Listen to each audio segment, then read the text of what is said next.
기도하겠습니다. 하나님, 오늘도 저희를 인도하셔서 주님 앞에 기도하고 찬송하며 이 하루를 시작하게 하시니 감사드립니다. 오늘도 하나님을 의지하며 주님의 이름을 높여 부르기를 소망하는 가운데에 이 하루를 시작하오니 이 하루가 다 갈 때까지 주님 긍휼을 베풀어 주셔서 주의 길에서 떠나는 일이 없게 하여 주시기를 기도드립니다.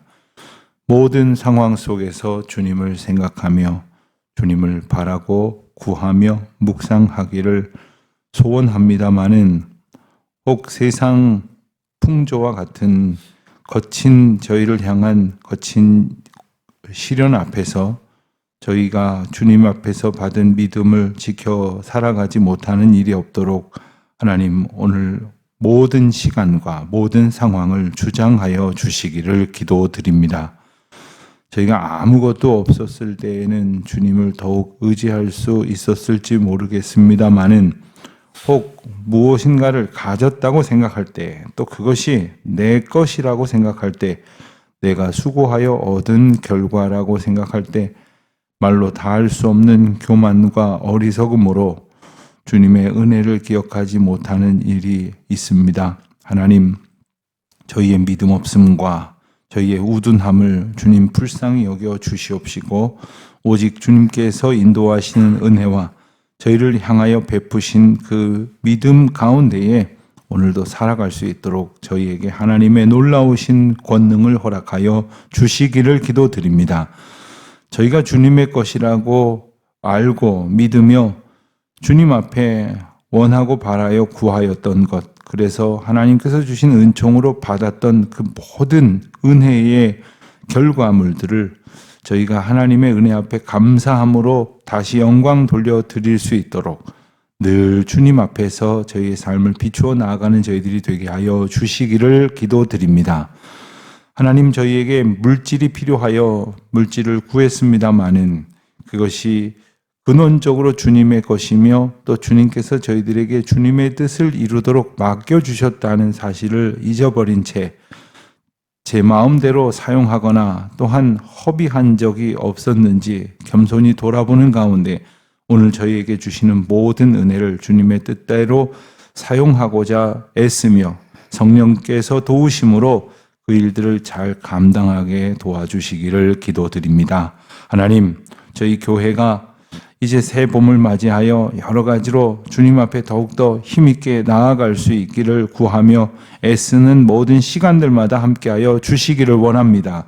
특별히 믿음 가운데에 더욱더 강건하여지기를 소원하는 마음으로 함께 말씀을 읽으며 함께 기도하며 함께 주님의 은혜를 구하는 모든 시간마다 주님, 저희에게 크신 은총을 베풀어 주셔서 주의 말씀을 볼 때마다 깨닫는 기쁨이 있게 하시고 그 말씀대로 살고자 할 때에 연약한 저희들에게 주님께서 힘 주시는 것을 저희들로 온 삶 속에서 체험할 수 있도록 인도하여 주시기를 기도드립니다.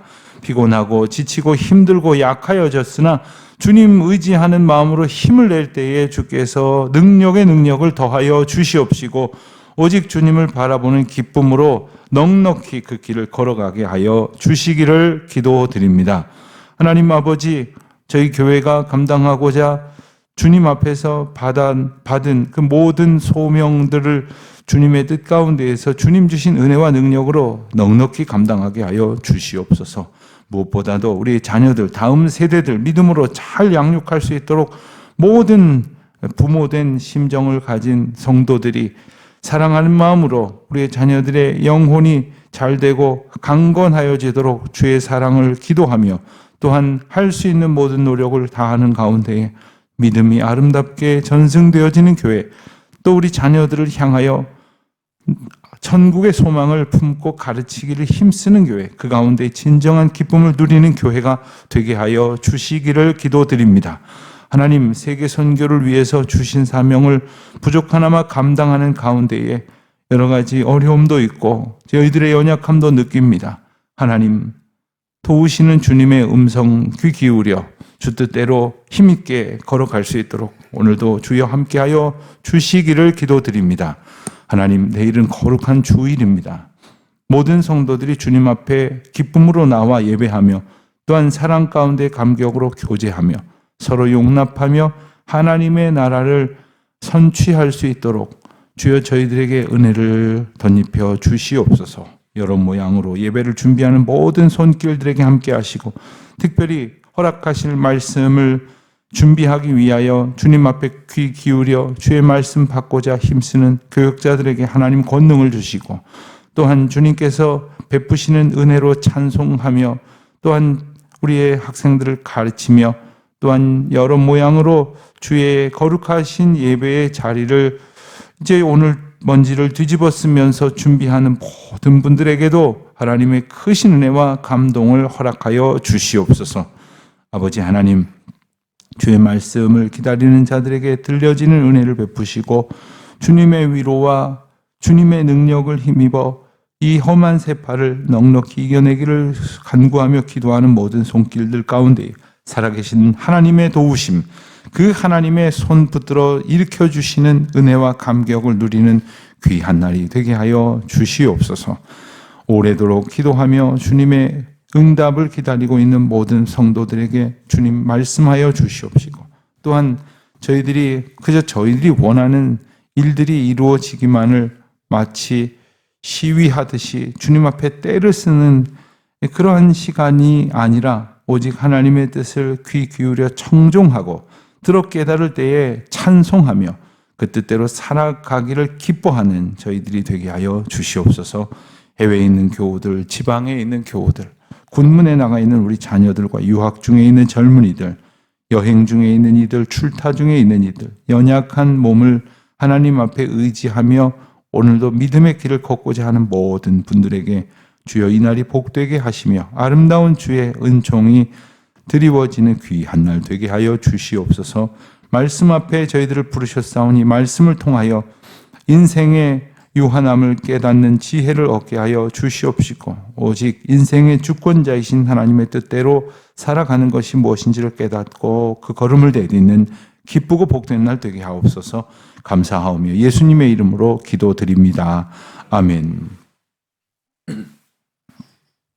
시편 49편 말씀을 봅니다. 시편 49편 1절로 12절까지 말씀을 함께 봉독하겠습니다. 시편 49편 1절로 12절 말씀 함께 봉독합니다. 뭇 백성들아 이를 들으라. 세상의 거민들아 모두 귀를 기울이라. 귀천 빈부를 막론하고 다 들을지어다. 내 입은 지혜를 말하겠고 내 마음은 명철을 작은 소리로 읊조리리로다. 내가 비유에 내 귀를 기울이고 수금으로 나의 오묘한 말을 풀리로다. 죄악이 나를 따라다니며 나를 애워싸는 환난의 나를 내가 어찌 두려워하랴. 자기의 재물을 의지하고 부유함을 자랑하는 자는 아무도 자기의 형제를 구원하지 못하며 그를 위한 속전을 하나님께 바치지도 못할 것은 그들의 생명을 속량하는 값이 너무 엄청나서 영원히 마련하지 못할 것임이니라. 그가 영원히 살아서 죽음을 보지 않을 것인가. 그러나 그는 지혜에 있는 자도 죽고 어리석고 무지한 자도 함께 망하며 그들의 재물은 나에게 남겨두고 떠나는 것을 보게 되리로다. 그러나 그들의 속 생각에 그들의 집은 영원히 그들의 거처는 대대에 이르리라 하여 그들의 토지를 자기 이름으로 부르도다. 사람은 존귀하나 장구하지 못하며 멸망하는 짐승 같도다. 아멘. 오늘 말씀 또한 고라 자손의 시라 이렇게 이름이 붙여져 있습니다. 고라 자손이 깨달아 하나님 앞에 고백하고 백성들 앞에 고백하며 노래하는 것, 그리고 그 지혜와 교훈을 이제 대대에 전하고자 하였던 것은 바로 인생의 유한함이었습니다. 우리는 무엇인가를 가지면 그것이 영원히 내게 있을 것이다 이렇게 생각을 하는 어리석은 속성이 있습니다. 또 그것이 잠시 내 곁을 떠나면 영원히 내 곁에 있지 않을 것이다 라는 생각도 하게 되기도 합니다. 건강한 사람은 늘 건강할 거라고 생각하고 또 병든 사람은 이대로 죽게 되나 보다 하고 절망을 합니다. 그러나 그 모든 것은 우리의 육신을 주관하시고 우리의 생명을 다스리시는 하나님의 주권 가운데에 있음을 우리는 조금만 생각해 보아도 분명히 깨닫게 되지 않습니까? 하물며 그보다 더 보잘것없다고 말할 수밖에 없는 세상의 모든 가치들을 두고도 우리는 왜 종종 그렇게 어리석은 생각을 하는가? 오늘 말씀을 통해서 다시 한번 귀 기울여 보게 되는 것입니다.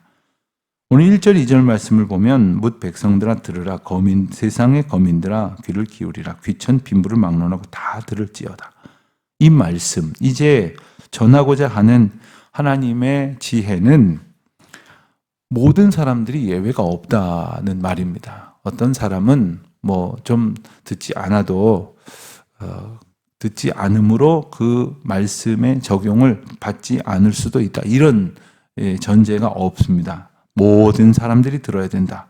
모든 사람들이 귀를 기울여야 한다는 이러한 어떤 말씀 가운데의 초청을 특별히 언급하는 그런 시입니다. 이 말씀이 뜻하는 바가 무엇일까요? 오늘과 내일에 걸쳐서 우리가 새벽기도 말씀과 주일 말씀으로 그 주제에 대해서 나누게 될 터인데 바로 그것은 2가지입니다. 하나는 물질에 관한 가치관이고 또 하나는 죽음을 생각하는 우리의 판단입니다.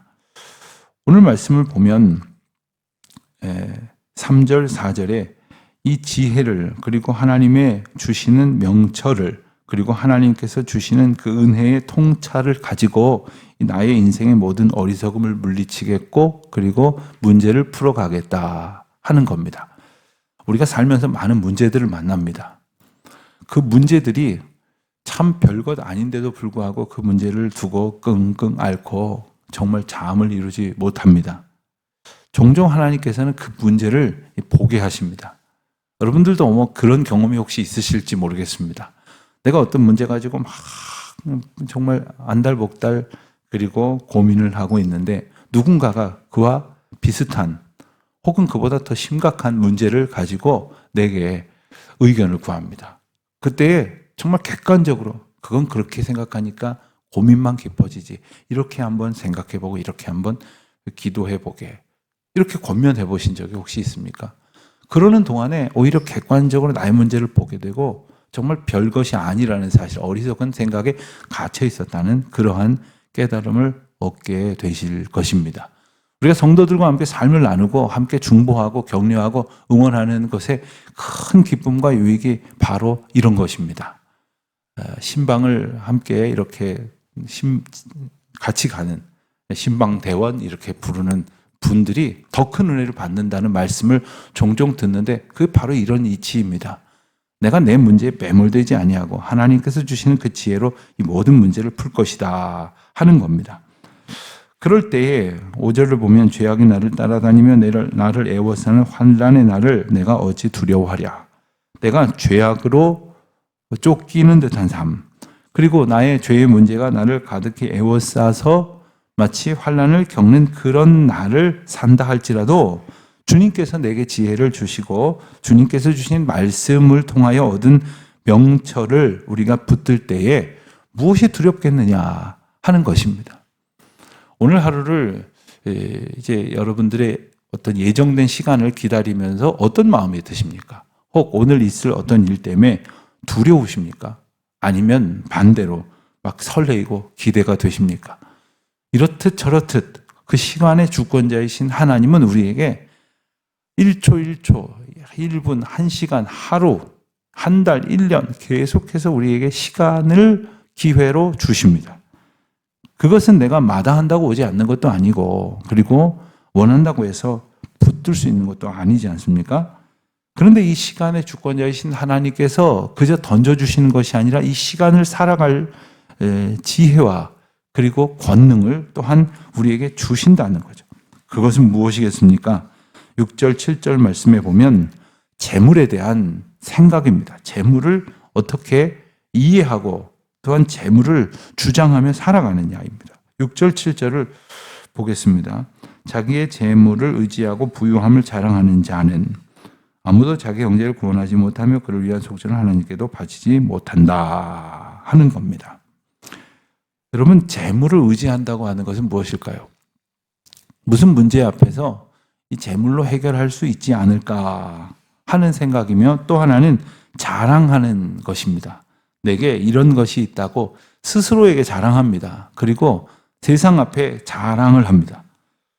물질을 가졌다면 얼마나 가졌을 때 이것을 자랑할 수 있을까요? 목회를 하다 보니까 참 글쎄요, 다른 일을 제가 했더라면 그런 경험을 하지 못했을 텐데 참 다양한 그런 부류를 만납니다만은, 그 가운데서도 정말 다양한 것은 이 경제적인 계층이 참 다양하다는 것입니다. 정말 와, 저런 부자가 있을까 하는 그런 분들도 보게 되지만, 참 어렵고 힘겨워서 한 시간 하루를 사는 것이 그 물질의 어떤 압박 속에서 살고 있는 그런 분들도 때로는 보게 됩니다. 그런데 그것을 우리가 전부라고 생각하기 때문에 교만하고 또한 낙담하는 것 아닙니까? 오늘날 우리가 살아가는 세상은 사실 굶어 죽는다는 말은 하기 어려운 그런 세상 속에 살죠. 게다가 어떤 국가적으로나 이런 소위 보편적 복지라는 것을 가동하여서 어떤 일정 수준 이하의 염려를 하지 않아도 되는 그러한 사회 안전망 속에서 살지 않습니까? 그럼에도 불구하고 우리가 하는 수준의 걱정을 보면 당장 정말 아무것도 할 수 없이 그저 죽을 수밖에 없는 그러한 처지에 처해 있다고 하는 염려를 한다거나, 아니면 아무것도 내가 이룰 수 없는 것은 없다는 극도의 교만을 가지고 살아가는 사람도 있다는 것이죠. 제가 특별히 돈 좀 있다는 분들에게서 본 몇 가지 충격적인 기억은, 돈이 있어도 그 가족의 병을 못 고치는구나 하는 것을 제가 여러 번 봤습니다. 오늘날 90을 사시는 분들도 꽤 많고 100세 시대라고 말을 하는데, 정말 돈 많은 분이 아내를 얼마 살지 못하게 결국은 이제 그 죽음에 이르도록 하는 그 과정 속에서 그 고치려고 아무리 애를 써도 그 재물이 그것을 해결하지 못하는 것을 가까이에서 본 일이 있습니다. 그런가 하면 그 재물이 그 자녀들을, 그 자녀 소위 우리가 말하는 철들고 자기 일을 책임적으로 열심히 감당하는 그런 자리로 이끄는 역할을 하지 못할 때가, 오히려 그것을 어긋나게 할 때가 있음을 또한 보게 됩니다. 그런가 하면 물질이 자신의 평안을 갖게 하지 못하는 거죠. 정말 엄청난 재벌이 하루에 한 끼만 먹고 산다고 이 위장병을 다스릴 수 있도록 기도해달라고 부탁을 하는데, 좀 제가 개인적으로 안타깝고 어이가 없었어요. 돈이 많으면 뭐합니까? 마음이 불편하여 하루 한 끼도 제대로 먹지 못하는 그러한 연약함 속에 살고 있는 것. 왜 그럴까요? 그 물질이 있고 없는 거 아무 상관도 없으며, 또한 물질로 인하여 할 수 있는 것이 하나도 없다는 그 유한함을 깨닫지 못할 때에 그 물질을 가졌으면 가진 대로 집착을 하게 되고, 없으면 없다고 그것을 한탄하는 그런 어리석음 때문입니다. 그런데 7절, 8절 말씀에서는 그 물질과 구원에 관한 말씀을 하십니다. 즉, 물질이 아무리 많아도 그 물질로 결코 할 수 없는 것이 분명히 있으니 그것이 바로 생명을 속량하는 것이다. 8절에 보니까 생명을 속량하는 값은 너무나 엄청나서 영원히 마련하지 못할 것임이니라. 돈이면 다 되고 돈이면 뭐든지 할 수 있다고 생각하는 사람이 있다 할지라도, 물론 앞서 말씀드린 것처럼 할 수 없는 것이 그렇게 많음에도 말입니다. 우리의 생명을 구원하는 일, 우리의 생명의 값을 치르는 일은 누구의 어떤 재물도, 모든 사람들의 재물을 다 모아서 합쳐도 감당할 수 없는 엄청난 것이라는 사실입니다. 이 말씀을 우리가 정말 마음 깊이 고백하고 간직할 수 있게 된다면 생명을 속량하신 하나님의 은혜가 또한 얼마나 큰 것인지를 우리가 분명히 보게 되는 것이죠. 그럼에도 불구하고 사람들은 어떻게 합니까? 11절 말씀을 보면 그렇게 우리의 인생이 유한하고 우리의 재물은 결국 남겨두고 떠날 수밖에 없는 것을 알면서도 11절에 보면 그들의 속 생각에 그들의 집은 영원히 있고 그들의 거처는 대대에 이르리로다 하면서 그들의 토지를 자기 이름으로 부르도다. 이렇게 말씀하고 있는 것입니다. 한 번은 어느 분이 장례를 치르고 나서 유가족들을 위로하러 예배를 드리러 간 적이 있었는데 남편이 돌아가셨어요. 그 자녀들과 이제 권사님이, 나이 많으신 권사님, 90이 되신 권사님이 이렇게 예배를 드리고 났더니 권사님이 저를 잠깐 부르시고 자녀들을 다 물리치십니다. 그래서 저한테 무슨 긴히 할 얘기가 있으신가 하고 따로 잠깐 한켠에서 배웠는데 이 말씀을 하시는 거예요. 저 자녀들 혼 좀 내주라고. 무슨 일이십니까? 그 돌아가신 남편의 재산을 이제 정리해서 명의를 이전해야 되는데 자기 이름으로 안 해주려고 그런다는 거예요. 90이 되신 분이 남편 재산을 자기 이름으로 지금 명의를 이전 안 한다고 지금 자녀들하고 싸우고 있는 거예요. 그러는 중에 예배를 드렸으니 그렇게 표정들이 어색했구나 하는 생각이 들었는데 그게 간단한 싸움이 아니었어요. 큰 집안 싸움이 됐던 거예요. 그래도 목사를 불러다가 그래도 예배를 드려달라고 한 것이 신기하다 할 정도로 큰 싸움이 돼버리고 말았습니다. 돈이 없는 집도 아니에요. 그런데 연세가 90이 되신 분이 그 자기 명의로 다 돌려놓으라고 고집을 부리는 것도 저는 이해가 안 갔거니와 또한 그렇다고 해서 좀 잘 달래드리면서 어떻게 좀 이렇게 마음을 좀 풀어드리는 신용이라도 좀 하는 것이 아니라 그냥 자녀들이 다 똘똘 뭉쳐가지고 그냥 부모, 어머니를 이렇게 마음 아프게 하는 것도 저도 참 이해가 되지를 않았어요. 야, 있는 집은 이런 수준의 염려를 하는구나, 이런 식의 갈등을 겪는구나 하는 그런 경험을 한 적이 있었습니다. 그렇습니다. 우리는 끝까지 내 물질, 이거 내 거라고 생각을 하고, 그리고 내 이름으로 등기되었다고 자랑하고, 그리고 이것은 영원히 내 것이 될 것인 양, 그렇게 생각을 합니다. 12절 말씀을 볼까요? 한마디로 이 모든 어리석은 인생들에게 교훈하십니다. 사람은 존귀하나 장구하지 못하며 멸망하는 짐승 같도다. 인생은 참 존귀합니다. 얼마나 존귀하냐면 하나님의 형상을 따라 지음을 받았기 때문에 참 존귀합니다. 요즘은 뭐 강아지도 귀하게 여기고 뭐 애를 태우고 다녀야 될 유모차에 가만히 보니까 강아지가 올라타 있고 뭐 그런 시대를 삽니다. 또 이런 이야기 잘못하면 이 반려견을 가족처럼 여기시는 분들이 또 섭섭하실지 모르지만 우리가 아무리 사랑하고 귀여워하고 예뻐하는 동물들과 인간이 결코 비슷해질 수 없는 것은 바로 우리 인생들은 하나님의 형상을 따라 지음을 받았고 하나님께서 하나님을 알 수 있는 그러한 놀라운 하나님의 은혜를 우리에게 베풀어 주셨습니다.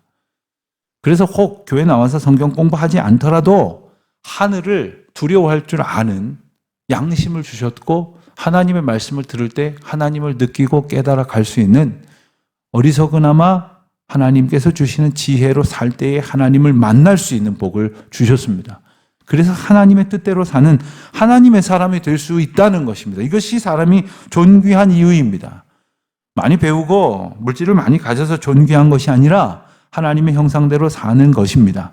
그러나 사람들은 그것 때문에 존귀하다고 생각하지를 않고 저 사람이 많이 배웠고 지체가 높고 좋은 직업을 가졌었고 또 많은 물질들 속에서 안정된 내일을 기다리며 산다고 말하기 때문에 존귀한 줄로 착각을 하는 거죠. 이렇듯 저렇듯 인생은 하나님 앞에서 얻은 은혜를 받은 자이고 또한 동시에 유한함이라고 하는 은혜를 얻은 자들입니다. 여러분 거꾸로 정말 100세 시대를 산다고 말씀하시지만 영원히 죽지 않는다고 한번 생각을 해보십시오. 영원히 죽지 않는다. 이렇게 계속 약해져는 가는데 영원히 죽지 않는다. 이제 점점 눈도 잘 안 보이고 귀도 잘 안 들리고 먹을 것도 잘 먹지 못하고 그게 살기는 사는데 점점 괴롭게 되어질지는 몰라도 죽지는 않는다. 이것 또한 참 어려운 일일 것 같습니다. 곤란한 일일 것 같습니다. 하나님께서 우리에게 유한함의 은혜를 주셨습니다. 그러나 이것을 깨달을 때 이것이 은혜이지 이것을 깨닫지 못하면 멸망하는 짐승과 다름이 없다 하는 것입니다. 오늘 우리에게 주신 모든 것이 내 것이 아니라 주님께서 맡겨주셨습니다. 하나님께서 누군가 내게 예를 들어서 외투를 한번 선물했다면 내 것이 아니라 잠깐 내가 빌려 입는 것이라고 했을 때 우리 육신도 그와 같은 것입니다. 또 우리에게 맡겨주신 재물도 그와 같은 것이고 우리에게 허락하신 지혜도 권능도 다 그런 것이죠. 우리 유한함을 깨닫게 하신 하나님의 은혜 앞에 그 뜻대로 살아가는 지혜를 얻은 자의 기쁨이 충만하시기를 주의 이름으로 축원드립니다. 기도하겠습니다. 하나님 아버지, 어리석은 저희들을 깨워주시고 그리고 부족한 저희들의 유한함을 다시금 알게 하여 주시니 감사합니다. 주 뜻대로 그 깨닫게 하신 은혜대로 오늘도 겸손히 주님 말씀만 바라보며 주님의 인도하심만 기뻐하며 의지하며 살아가는 저희들 되게 하여 주시옵소서. 예수님의 이름으로 기도드립니다. 아멘.